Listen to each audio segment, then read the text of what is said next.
কুয়াশা দেখলেই বোঝা যায় শীত তাহলে চলেই আসলো। আর যাই হোক না কেন কুয়াশা না পড়লে শীত শীত মনে হয়ই না। তো এরকম ঘন কুয়াশা দেখতে হলে যেতে হবে আপনাকে গ্রামের বাড়ি। আসসালামু আলাইকুম, আজকে নিয়ে আসলাম নতুন এবং মজাদার একটি ব্লগ। এই ব্লগটা শেষ পর্যন্ত দেখবেন, তা না হলে অনেক আনন্দ মিস করবেন।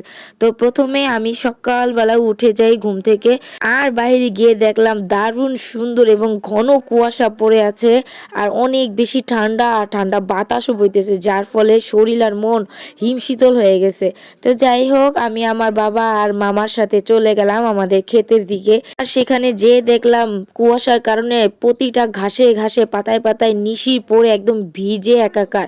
এই ঠান্ডা ঘন কুয়াশার কারণে আকাশে একটা বক বা পাখি উড়ছে না, যার ফলে তারা যেখানে যেভাবে পারছে না কারণ নিজেদেরকে গুটিয়ে রাখতেছে। কিন্তু সেই কুয়াশার কারণেও আকাশের সূর্যটাও পর্যন্ত নিজেকে গুটায় রাখছে। তো যাই হোক, এদিকে তাদের দুজনকে নিয়ে আমরা খুব সুন্দর পায়চারি করলাম ক্ষেতের মধ্যে, এবং আমাদের বাগানের কলা গাছ এবং যে লাউ গাছ এগুলো আমরা একটু পরিদর্শন করলাম। এবং আমার কাছে তো খুবই ভালো লাগতেছে, আমি খালি পায়ে ঘাসের উপরে হেঁটেছি, যেহেতু এই অনুভূতিটা গ্রাম ছাড়া পাওয়া অসম্ভব, শহরে পাওয়াই যায় না।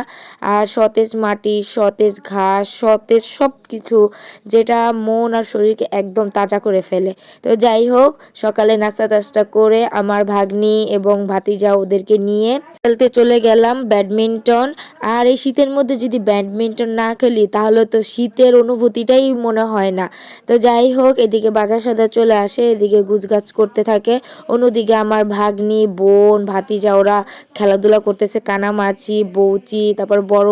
এর মধ্যে আমি ওদের সাথে খেলাধুলা করছি, ফাঁকে ফাঁকে একটু আপনাদেরকে আনন্দ দেওয়ার জন্য টুকটাক ভিডিও করেছি। এই দিকে এই যে লাউ পাতাটা এত বড় ছিল এবং নগদ টাটকা কেটে আনছিল। খেলতে ঘুরতে ঘুরতে কখন যে দুপুর গড়িয়ে আসলো, কিন্তু সূর্য ওঠার নামই নেই। অন্যদিকে আমার ভাগ্নি, বোন ওরা নদীতে গোসল করতেছে, আর নদীর পানি এত বেশি ঠান্ডা আর এত সুন্দর পরিষ্কার, যা হাত রাখলে মনে হয় যেন কলের পানি। তো যাই হোক, অন্যদিকে আমার মা সেই লাউ শাক, সিম দিয়ে আলু দিয়ে ভাজি করলো, নতুন আলু দিয়ে পোয়া মাছ ভুনা করলো, অ্যান্ড বেগুন ভাজলো, শুটকির ভর্তা করলো। আমাদের ফুলের বাগানে দেখলাম পঞ্চগোলাপ আর গোলাপি গোলাপ সুন্দর ফুটে আছে, যেহেতু শীতের আগমনের সাথে সাথে রঙিন এবং সুন্দর সুন্দর ফুলের আগমনও শুরু হয়ে গেছে। আর ফ্লেভার এত সুন্দর আসতেছিল যা বলার মতন। আর শীত কার কার কাছে ভালো লাগে একটু কমেন্ট করে জানাবেন। অন্যদিকে ওরা গোসল টোসল করে ঘরের মধ্যে আড্ডা দিতেছিল, গান বাজাচ্ছিল।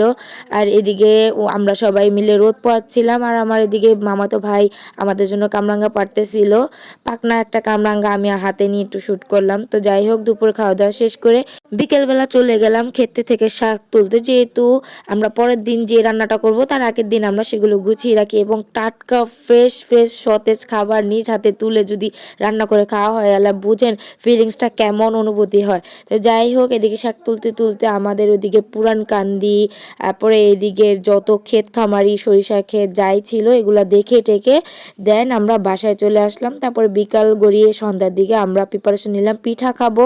আর সেটা হলো গিয়ে চিতই পিঠা দিয়ে সাথে 2 ধরনের রঙিন ঝাল ঝাল ভর্তা। আর শীতের মধ্যে যদি একটু ঝাল ঝাল ভর্তার সাথে গরম গরম পিঠে হয় তাহলে তো জমে পোড়া ক্ষীর, আর তো বলাই লাগে না, শীত তো পুরো জমেই উঠে। আমরা যাই বলি না কেন, ঢাকায় আমরা যাই করি না কেন, যাই খাই না কেন, গ্রামে আসলে যেই আনন্দটা পাওয়া যায় শীতের, ও যে ফিলিংসটা পাওয়া যায় ওইটা আসলে শহরের বাড়িতে পাওয়া যায় না। তো অন্যদিকে আমাদের পিঠা বানানো শেষ করে আমরা ভর্তা দিয়ে খাওয়া শুরু করে দিই। এদিকে আমাদের সুচা বিলাই যেগুলা পিঠা খাওয়ার জন্য আমাদের রান্নাঘরের পাশে মই মই করতেছে। আর এই যে 2টা এলিয়েন মঙ্গল গ্রহ থেকে চুইটা আসে, ওগুলো হচ্ছে আমাদের বাসার বাড়ির কাজ কাম করাই। এর বাড়িতে এক এক গ্রহ থেকে এক এক এলিয়েন আছে, যেটা আপনাদেরকে পরবর্তীতে আবার জানানো হবে, দেখানো হবে। তো আমাদের পরিবারের সবাই একসাথে মিলে পিঠা খেলাম ভর্তা দিয়ে, সাথে ঝোলা গুড় ছিল খেজুরের রসের। সবাই একসাথে খাওয়া দাওয়া করলাম এবং রাতের ডিনারও ছিল আমাদের এই পিঠা। আমার এই ভিডিও আপনার কাছে কেমন লেগেছে কমেন্ট করে জানাবেন। আল্লাহ হাফেজ।